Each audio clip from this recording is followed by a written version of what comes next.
Hello, welcome back to another episode of Gathered Glow. I'm Jackie Price, and as always, I'm so happy that you are here to shine your light brighter as we connect. I have to say, I cleaned my closet this week. I cleaned my closet this week, and that's a big deal. It is a big deal, probably more than people realize, because I have a lot of clothes. I have a lot of stuff, and I realized that keeping so much of this was not needed. And in fact, I think it was costing me. And so today I want to talk to you about, what are you refusing to release right now? And is it costing you more than you know? And I don't just mean your closet, I mean relationships, identity, ambition, pursuits. I want to go pretty deep in a couple layers with this. And so I'm asking that you stay with me, as always, as we venture through this.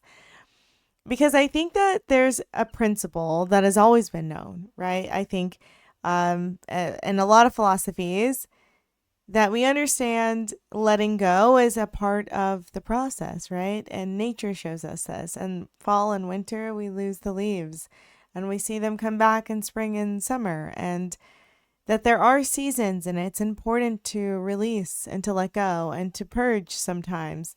And I want to really get into a few things because as I was like cleaning my closet, I realized that, oh man, this goes deeper. So I want to talk about the physical and I want to talk about more the mental and identity part of it. And then I want to talk about the spiritual and why these purges are so needed and how to claim more power in them. And so, talking about the physical one, I think we've all been there. I think most people understand the physical side of releasing things. In the US, the average American household has 300,000 items, of which 80% of those items go unused most of the time. Not really touched, not used. And so we're like literally paying mortgages to store things that we don't even touch. And that might bring us minimal joy. And I don't think it's like a wasteful nature. I don't think this is just about being like wasteful. I think there's something like biological to it as well. I think we attach emotion and feelings to things when we purchase, right? There can be a really good feeling, or maybe you're gifted something and that is really generous and kind. We don't know if we're going to really use it or not. Like there's this like, maybe I will. I don't want to be without if I do need it. And so we collect and collect, right? And we have all of these things around us. And sometimes that can create warmth and can be a beautiful thing. And other times it can raise cortisol and it can be a museum of a place that no longer represents you. Maybe it does represent. Maybe it represents your mental space. Maybe it represents your physical. But maybe it doesn't represent the version of you that you want to step into. And so it's interesting that, when they say like stuff isn't really just stuff. And I believe that that's true. So I was going through my closet and some things were easy. Like, toss it. It's got to go. Clearly doesn't fit. This isn't even like a maybe one day. Like this was like that was a fun time. It's gone. Or it has like a button missing. I know I'm not going to replace that button, or just was not my style. And it's got to go. Those are easy things. But then there were other things that I was surprised at how much emotional weight was behind it. Like, why am I so hesitant to put this in a pile to get rid of it? I haven't worn it in a year. This isn't, it means something to me, but why does this mean so much to me? And I was like going deeper and realizing that underneath the stuff that's not really just stuff, that there are parts of ourself that we start to extend into the physical things around us. Where something becomes maybe even like, it's the coffee cup you use every morning. and it's special to you. And if it was to break or somebody were to get rid of it, you would be furious. Or maybe like your favorite blanket, or it could be like a picture that you were given. And how these possessions, we use it so closely to like represent an extension of our identity. And so we know clothes are just fabric, but they're a version of ourselves that we haven't said goodbye to yet, if we're not willing to release them. I have clothes that, I mean, they still have the tag on it because I was like, I will be this size, this person, and I bought them not honoring my present or like near future. And I realized and clearing my closet that there was a grief in it. And there's a grief because on the other side of grief, there's space. And that space is sometimes just emptiness.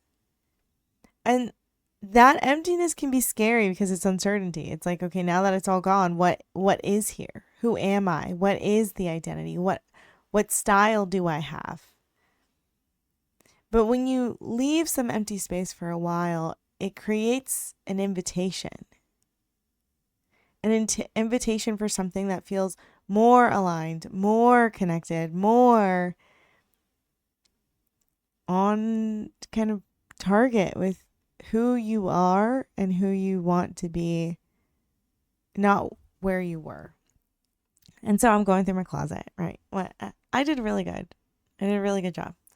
But as I'm going through this, I'm like, man, like some of these stories don't fit me anymore. And then later that night, I was realizing like, oh my gosh, y'all, I'm so serious about this, that there are so many identity stories that are so positive from people in my life that I've worked with, that have known me professionally or personally, who have said the most wonderful things about my character, demeanor, um, you know, that I'm realizing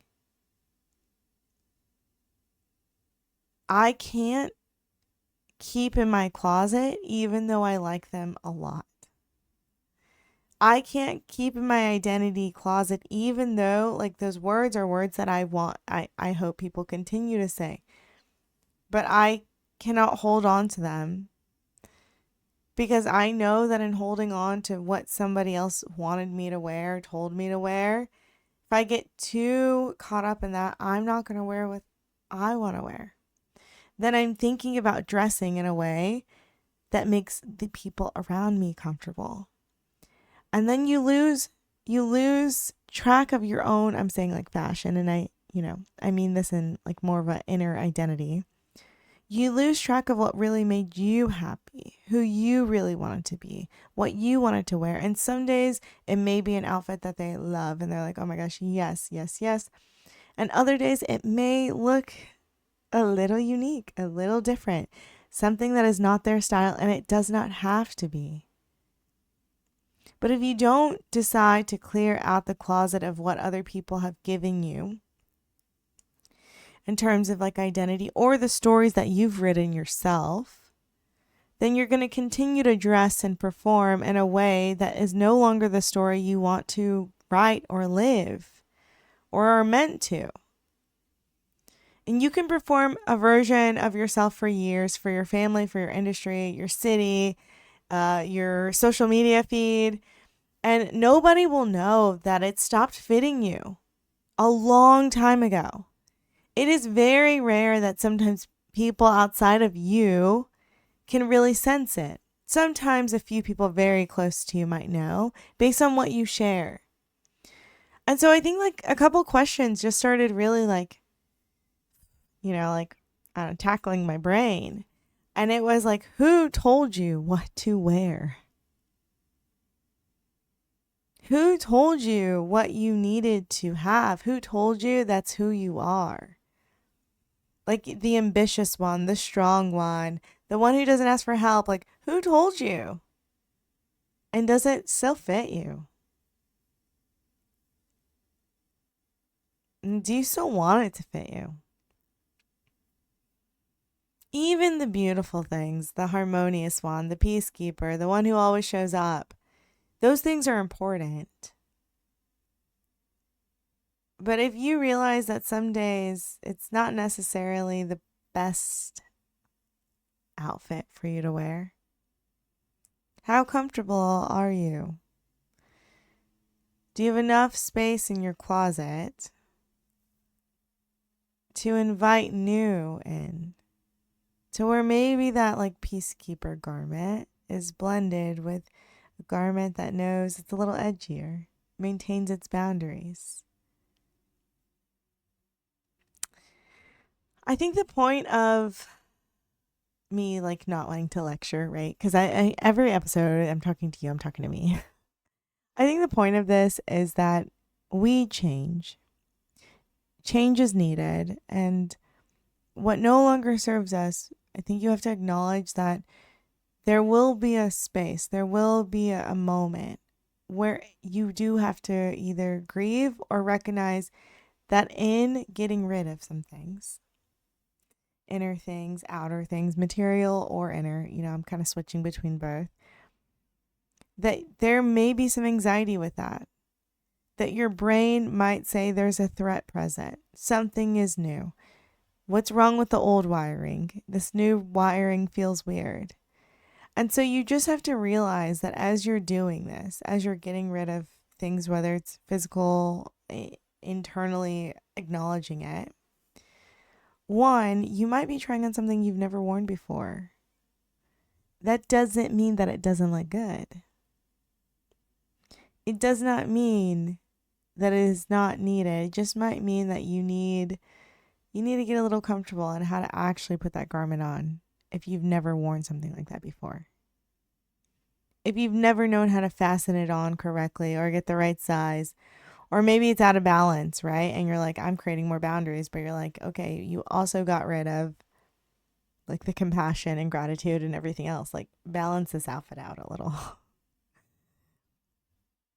And I think like recognizing like you are taking these pieces, these garments, or the things around your home, and you're crafting it into something that maybe you've never put on. Give yourself the heads up that it might not feel good. There are times I've tried on outfits at the store and I'm like, oh my gosh, I'm in the dressing room like this looks bad and this looks bad. And then I come out and the stylist is like, that is amazing. That is meant for you. You must get this. And with time, like feeling like, oh my gosh, I really do need to get this. It's empowering, but it's important to realize that in that moment, those moments, your own perception of a threat being present might not be true. And so I see this show up in a lot of different ways. And I see it, in workplaces. I think that a lot of times people show up consistently and I feel like I talk about them and I don't mean to, because there's a lot of other archetypes that I think we could talk about, but I see a lot of people who want to work really hard and they give so much of themselves, and they don't recognize when they get to a point of self-sacrifice where their own health and their own relationships, and especially mental health, start taking the cost of saying yes to everyone and everything around them and what everyone else wants them to wear or has told them to wear. So I know we're going through like layers of this. And the last layer that I kind of came to was, now as we are thinking about like, okay, the identity layer, the physical, actual clothes, and like the emotional tie to that, and then the inner layer, I think there's a spiritual layer too. I know there's a spiritual layer.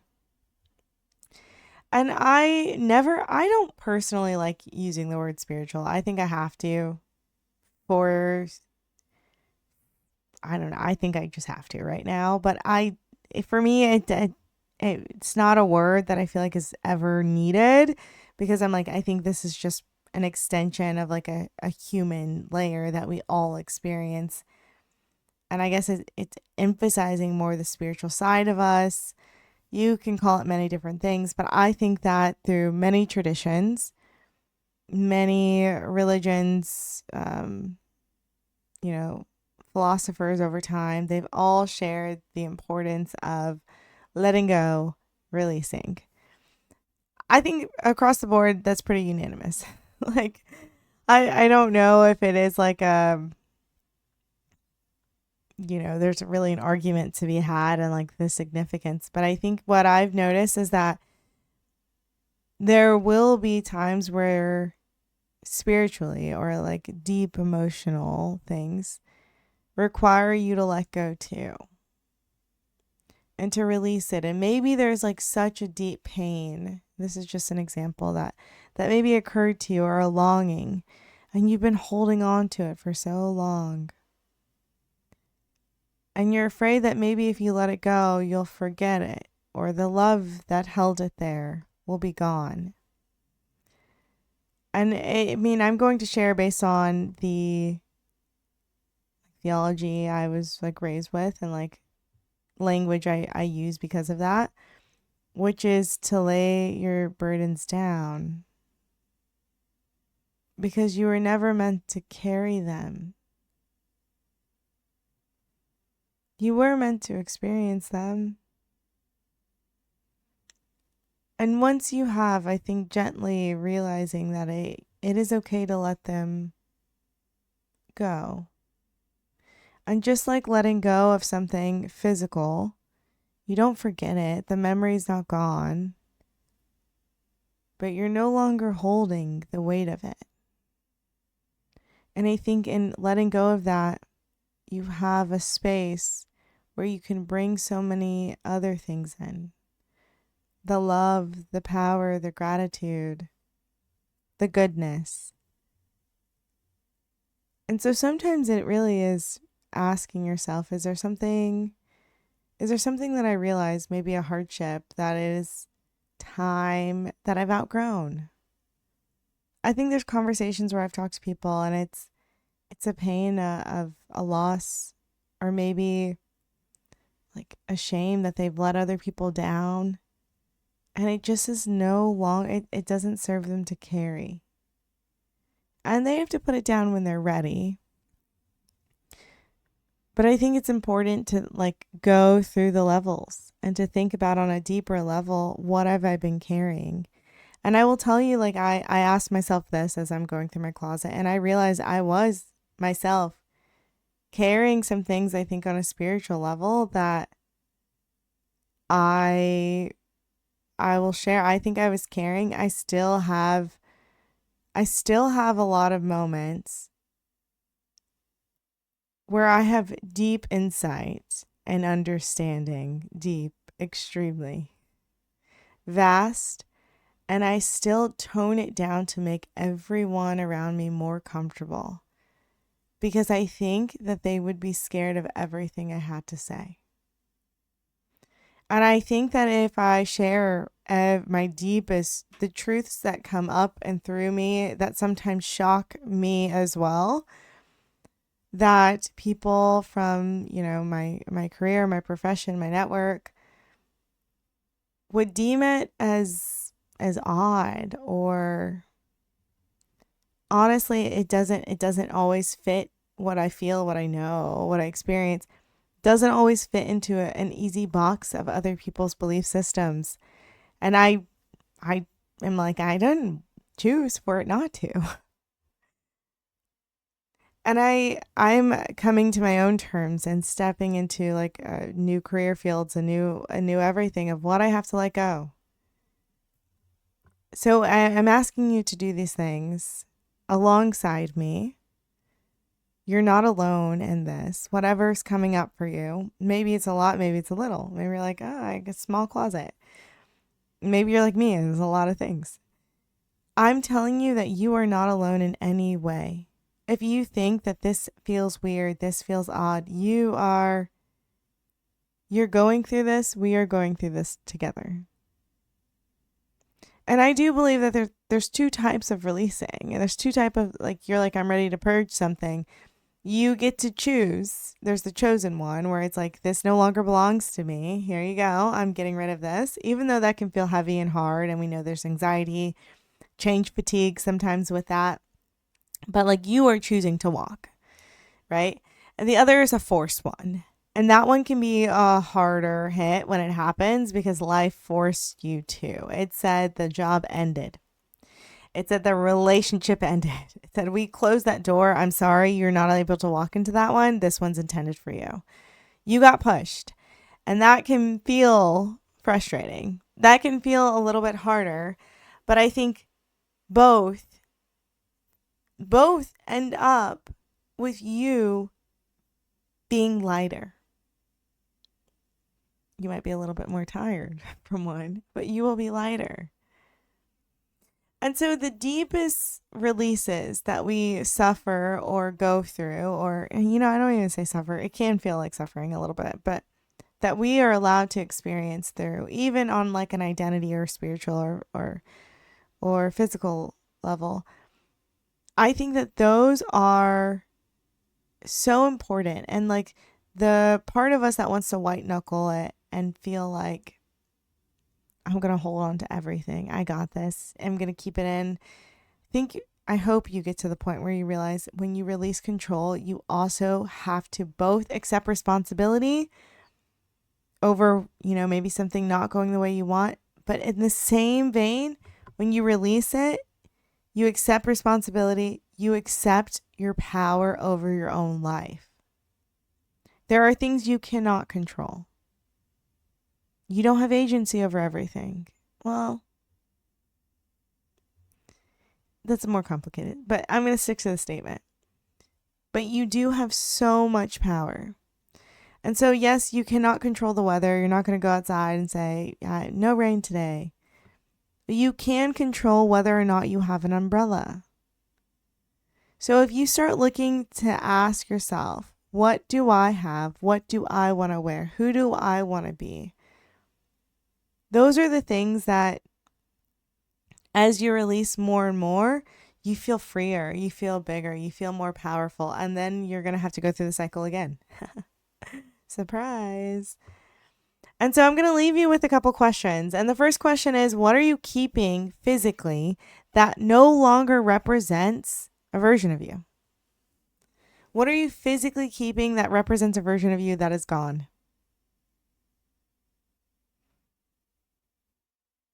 I'll go first. I found a box of cards, and I keep all handwritten letters and cards given to me, and it's a massive box. And so many cards from people that I deeply care about and love from years back. Some are very meaningful to me, and some are people who are no longer in my life. And I still, like, it's sitting there. I know I need to get rid of it, but I just don't know yet if I'm ready to. There's an emotional attachment. And I need to, right? That's why we're having this episode. So my next question for you is, what story are you still performing that you didn't write? And if you did write it, do you still want to keep it?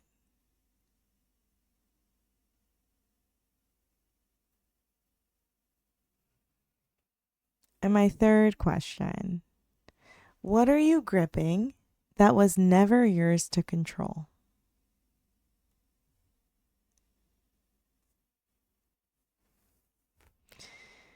If you don't have the answers to all of those questions, you don't have to pretend that you do. But if you ask yourself those questions a few times, I think that you will start noticing when something comes to you. Sometimes even the things you need to let go of are things that you really, really loved in your home. Maybe you had an item that you're like, I love this. But there's a lot of emotion tied to it that is no longer serving you, or memories. So I want you to look around you and the things in your space, the stories that you're still performing, the outcomes that you've been white knuckling or holding on to. And at every level, I want you to ask yourself, What you refuse to release is costing you. What is not worth the price? And I hope that you know it's you. You have the power to decide what you need to release, what you're no longer going to let cost you anything, including stepping into higher or new versions of you. Letting go is not always a loss. Oftentimes, it's not a loss. It's where power lives. It's yours the moment that you choose to put it down. You're inviting, opening a space for more. Thank you all so much for listening to this episode of Gathered Glow. It's a joy. And I'm doing this right alongside you. So in the comments, let me know what your answers to those questions are. And we will see you next week. Bye, everyone.